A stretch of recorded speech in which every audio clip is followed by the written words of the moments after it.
Well, good morning, Clem, and everyone. It's been a bit of a lengthy break.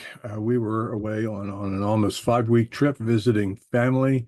So almost all of our family and extended family, and quite a few friends traveling across the length of the United States and back, 9,400 miles, 175 hours of driving, and lots of good memories, but it's good to be back with you. When we left off, we were looking at one of the most well-known promises in the Bible, and that's in Romans chapter 8, verse 28, where it says, "For we know that all things work together for good."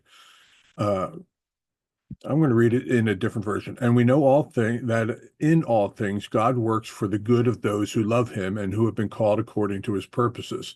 I was starting to quote it from the old King James that I memorized it in as a kid, and I realized I was getting it all mixed up with this one. This is a promise that so many people claim in their lives. In Romans chapter 8, it narrows down the group of people that Romans 8 applies to when it says in verse 1 that he's writing to those who are in Christ. That means true Christians, not even everybody who calls himself a Christian, let alone people who aren't. And I know people who aren't even Christians who will claim some version of this in their lives, um, this promise in their lives. But in Romans chapter 8, verse 28, it then narrows it down again to those who love God and are called according to his purposes. And it goes on to say about how God created a loving plan for us. Why don't I just show you since we haven't been in this passage for a while? And we know that in all things, God works for the good of those who love him and have been called according to his purpose. For those who God foreknew, that he knew ahead of time, he also made the choice, he predestined, for them to be conformed to the image of his son, that he might be the firstborn or the most important among all the many brothers and sisters. And those that he chose ahead of time, predestined, that he knew of ahead of time, he also called. This is a term of love. If you explore it in the Old Testament, this is where God calls his people out in order to bless them and do wonderful things among them and for them. And we looked at that over a month ago. And those he called, he also justified or made right in God's eyes. And he does that through Jesus and his sacrifice on the cross. And those he justified, he also glorified. So this is a loving relationship. Now, I want you to make note of this before we continue. This is not saying that everything in life is good. Not everything that happens to you is good. Quite a few things that happen to you are bad. Some of them might be health issues. Some of them might be relationship issues. If you have been a person has suffered abuse of various kinds, that is not good. And God is not saying it is good. What God is promising is that whatever the thing is that's not good that's in your life, if you are a follower of Jesus, you love God, and you're living according to his purposes, God is weaving your story together in a good way for a good outcome. That's what it's promising. Not saying everything that's in it is good, but he will produce a good outcome. I want us to look at an example in the Old Testament of how this happened. It's a story about a guy named Joseph. Um, some of you would be familiar with this. Joseph shows up a little bit later. Abraham was to be the father of a great nation of people. And then he had a son who had a whole bunch of sons. Um, and one of them, one of the youngest, was a son named Joseph. Now, here's the funny thing in Genesis 37. For whatever reason, Jacob chose to make Joseph a favorite among all of his sons. I think he had 14 altogether, maybe 13. I forgot to count them. I'm getting old now. Forget these exact little numbers. He had a lot of them. And he chose to make Joseph a favorite. And he made that kind of an announcement to all the people, thinking, I mean, to all of the children, thinking, I don't know what he's thinking, to be honest. I don't want to read too much into it. It's a bad idea. Purposely having a favorite child among all your children is a bad idea. It doesn't mean that we treat every child equally to the other ones. Circumstances are different, personalities are different, the needs of the child are different, but we should not have favorite children. It doesn't work out. And in Joseph's case, it started off well. His father gave him a very special jacket of many colors.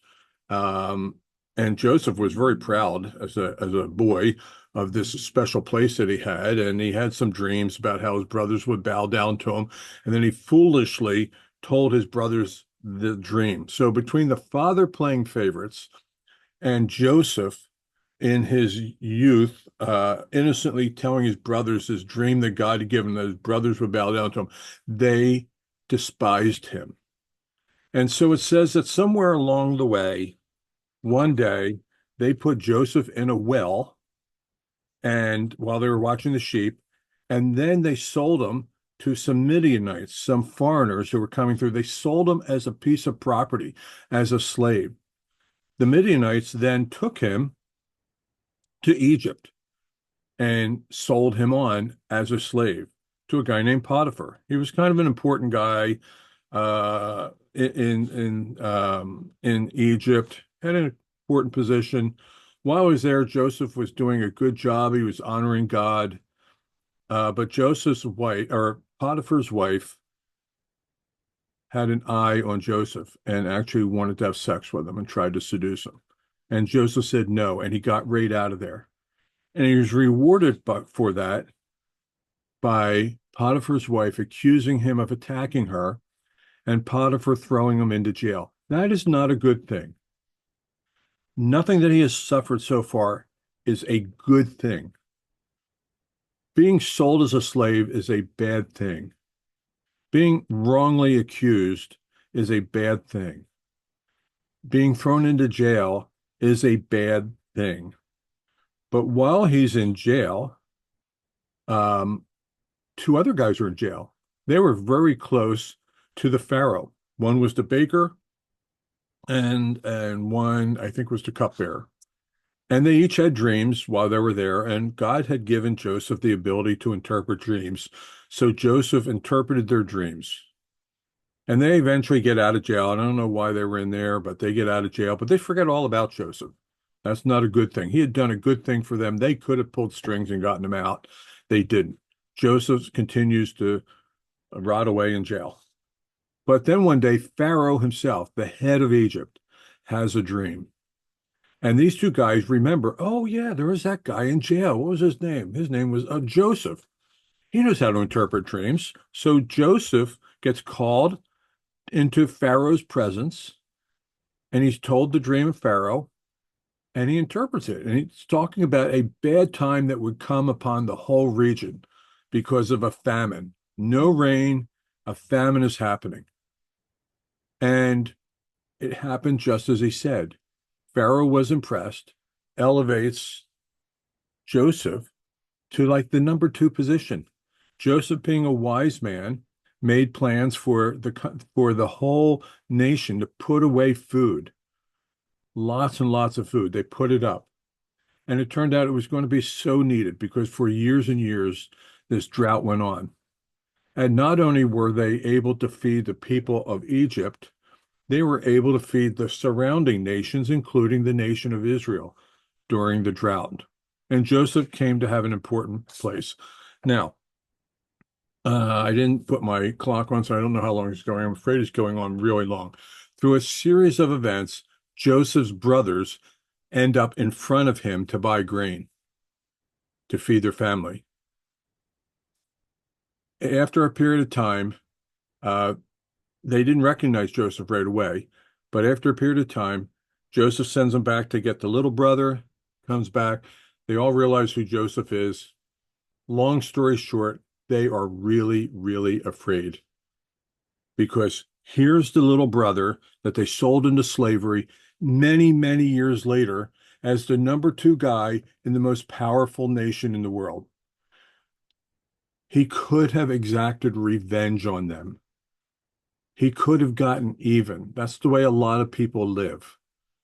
You do something to me, I do something to you. That's common in human experience. God calls us to something different. He calls us to grace-based relationships. They were very, very afraid. We're going to pick up the story in Genesis chapter 50. I'm sorry I've had to rush through this. It's a big, long story, worthy of our attention more and more, but I want to get to a key verse. The brothers have now asked Joseph for forgiveness for all they did. They were very afraid that he might kill them. And this is what Joseph says to them. So Joseph said to them, "Don't be afraid. Am I in the place of God?" In other words, God is the one who is the one, in a sense, gets even. He's the one who applies justice to any situation in our life. Ultimately, God is the one who does it. That's why we're not supposed to get the revenge because it belongs to God to deal with it. Am I in the place of God? No. Now this is the key verse. You intended this to harm me, but God intended it for good to accomplish what is now being done in the saving of many lives. And I want to highlight that. You intended it to harm me, but God intended it for the good to accomplish what is being done now, the saving of many lives. You see, not only had God weaved all of these bad things together in Joseph's life to bring him to a place that was a blessing to Joseph, Joseph is now blessing his family that had treated him so badly. But not only is it to the benefit of the family, it's to the benefit of the whole nation of Egypt. And not only the whole nation of Egypt, but also the surrounding nations, including his nation of Israel, his extended family. God was doing all of this. He was working all things together for good to Joseph, who loved God and was called according to his purposes. He lived, regardless of the circumstance, Joseph lived an honorable life. This is a living example in the scriptures of how God can take evil and bad and ugly and turn it into beautiful and good in our lives. All we're called to do is to maintain our loving relationship with God and live in faith and obedience to Him.